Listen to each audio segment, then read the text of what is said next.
నమస్తే అండి, welcome to my channel. ఈరోజు చామ దుంపల వేపుడండి. వీటిని కాస్త ఉప్పు పసుపు వేసి బాగా కడిగి ఇలా నీళ్ళల్లో వేసుకొని కాస్త ఉప్పు కూడా వేసి బాగా ఉడకనివ్వాలండి. అంటే మనం ఉల్లగడ్డలు ఉడికిస్తాం కదండి, ఆ విధంగా ఉడికించాలి. దీనికి మనము ఇప్పుడు మసాలా రెడీ చేద్దామండి. ముందుగా 2 ఎండుమిరపకాయలండి, 2 లేక 3 అండి, 1 స్పూన్ ధనియాలు, ఇవి కాస్త వేగాక పచ్చెనపప్పు 1 స్పూను, ఉద్దిపప్పు 1 స్పూను, ఆవాలు కూడా 1 స్పూన్ తీసుకొని కాస్త వేగనివ్వాలండి. ఈ మిర్చి కాస్త కారంగా ఉంటుంది కాబట్టి పెద్ద మిర్చి 2 తీసుకున్నానండి నేనైతే. ఇవి కాస్త వేగాక చల్లారినాక ఇలా మిక్సీ పట్టి పొడి చేసుకోవాలి. పొడి చేసి పక్కన ఉంచుకోవాలి. ఇప్పుడు మనము ఈ చామ దుంపల్ని ఇలా పొట్టు తీసి చూడండి, పొట్టు తీసుకోవాలి. తీసి ముక్కలుగా కట్ చేసి ఉంచుకోవాలి. స్టవ్ మీద కడాయి ఉంచి అందులోకి ఆయిల్ వేసుకొని, ఈ ఫ్రైకి కాస్త ఆయిల్ కాస్త ఎక్కువగానే పడుతుందండి. ఎందుకంటే ఈ చామ దుంపల్లో కాస్త జిగురుతనం ఉంటుందండి, అందుకే కాస్త ఆయిల్ ఎక్కువగా పడుతుంది.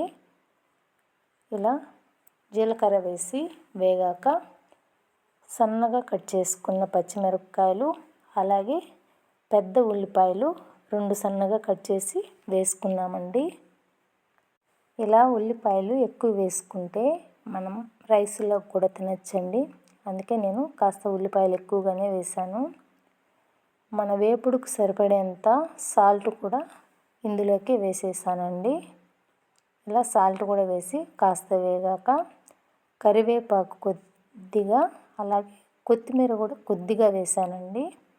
కాస్త పసుపు కూడా వేసి బాగా వేగనివ్వాలి.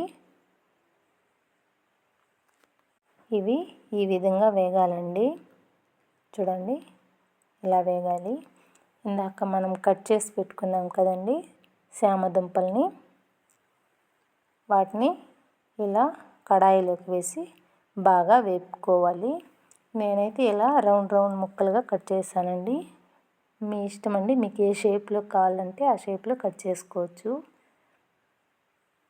చూడండి, ఇలా కలుపుకున్నాక ఇందాక మనం మిక్సీ పట్టుకున్నాం కదండి పొడి, అది ఇందులోకి వేసుకొని కలుపుకోవడమేనండి. ఇప్పుడు మనం మిక్సీ పట్టిన పొడి మాత్రం స్టాక్ ఉంటే అంత టేస్ట్ ఉండదండి. ఎప్పటికప్పుడు మనం చేసుకునేటప్పుడే ఇలా ఫ్రెష్గా చేసుకోవాలండి. ఇలా చేసుకొని చూడండి, ఎలా వచ్చిందో కామెంట్లో తెలియచేయండి.